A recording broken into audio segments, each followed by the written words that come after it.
It has finished here at Boundary Park on the Robins' first ever visit to this ground. Oldham Athletic 2, Altrincham 2. I'm joined by Altrincham Manager Phil Parkinson.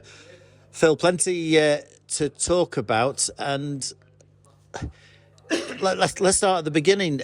Oldham were excellent in the first half. Did you think? I thought we were really poor. I didn't think they were excellent at all. I thought it was two really average performances, and the only positive that I could take was that we were only 1-0 down, and they didn't look like they were creating loads. They've got some really good players, but I didn't think they really hurt us much. It was more from our mistakes and not being... It's probably the worst we've played for a long, long time, and that's going to happen now and again. And the bit that you want to see is, can you come out the other end when you've played that poorly? And everything was against us again, and the lads showed great character to be able to do that and turn the game around. You made your subs quite early today, and things evened up in the second half. Oldham didn't really look like getting the second goal. When it came, that looked like it was it, and then a further problem for us when James Jones was sent off. What did you make of the decision to show James a red? It's difficult, isn't it? I don't think it's a straight red, but then I'll probably watch it back. I might feel differently, so I'm not going to pass judgment on that from where I was standing. James is adamant it's not.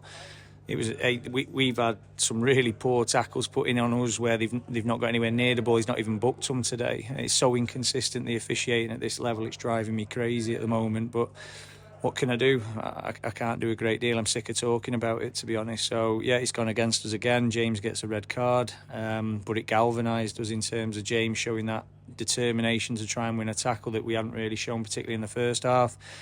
And then Maxi, inspirational when he came on in terms of driving us forward, organising people, great leadership qualities for an 18-year-old was brilliant to see. But, yeah, the sending off, sorry, I've gone round the houses on your question there. There was worse tackles for me in the game where people have chopped our lads in half and not even been given a yellow. So no, on that viewpoint, I don't think it was. Maxi, he's got such a mature head on his shoulders, and he's such a cultured player.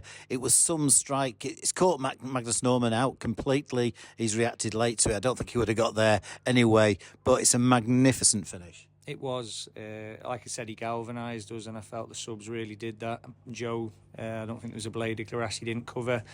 Maxi, outstanding. Tyrese, outstanding when he come on and playing multiple different positions. And again, that helped as well. We were brave, weren't we? We were never in the game.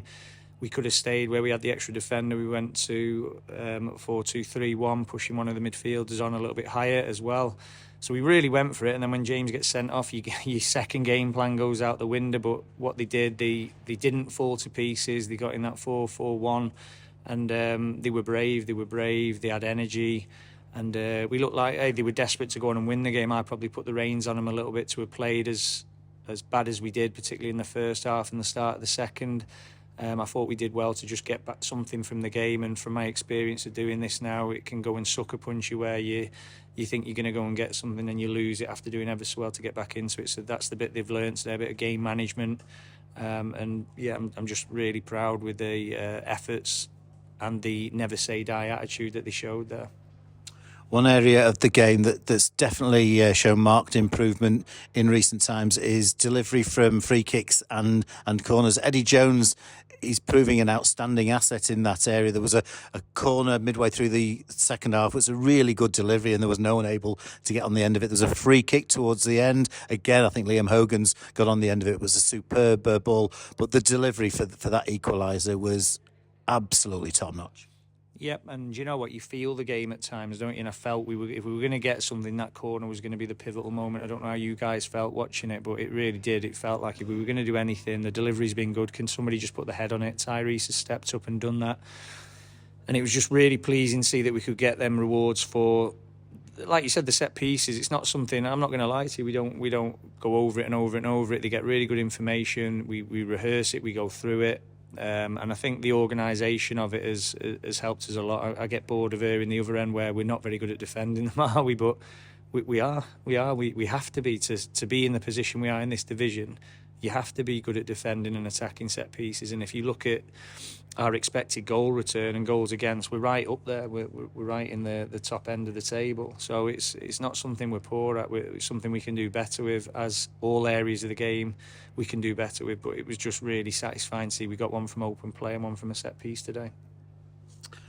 609 Altrincham fans here, which is a magnificent turnout. Fantastic. Do you know what? And that's the bit I was so annoyed at with the first half. I just felt they've really showed up well, especially after the disappointment of last weekend, and got behind us. And again, what have I kept saying to you? When they turn up, we've gone right to the end again. They've helped us get over the line. They were the 12th man. They sucked the ball into the goal from that corner. And it felt like there was 1,000 of them, not 600 of them, the way they got behind us, the singing, the chanting. And it makes you really, really proud to be the manager of a football club where fans are united like that behind you. And this really sets up the closing phase of the season, and this weekend particular, Gateshead on Easter Monday. That's going to be a really good football match. Two good sides, and Gateshead are improving massively, and hopefully we'll get a really good crowd for a bank holiday. I really hope so, because the lads have certainly not let the fans down. The fans haven't let us down. And like you say, you look at Oldham here, ex-Premier League team. What was it, 7,000 on the gate there? And let's be honest, they're not having a brilliant season, are they? But they get 7,000 supporting them, win, lose or draw. It's unbelievable. And we've got to get into that mentality as a football club, that we're going to take a big following. We're going to have a good home following, no matter how we're doing. I know to win games will naturally get more interest and bring people through the gates. But listen, these lads have shown that you've got a team and a football club to be proud of, so show it by turning up every week like you have done, and look at the difference it makes. And I'm pretty sure everyone's enjoying the time of being an Altrincham fan, so don't let this moment pass you by as well. Because the lads, you've seen how many games have we come from behind, highest statistics in the division. They've got character. They will never let you down on that viewpoint. Even if it's not our day on the ball, they will go to the end, and they've got real grit and determination. They're a very together group for such a young group. It's a brilliant foundation going into next season.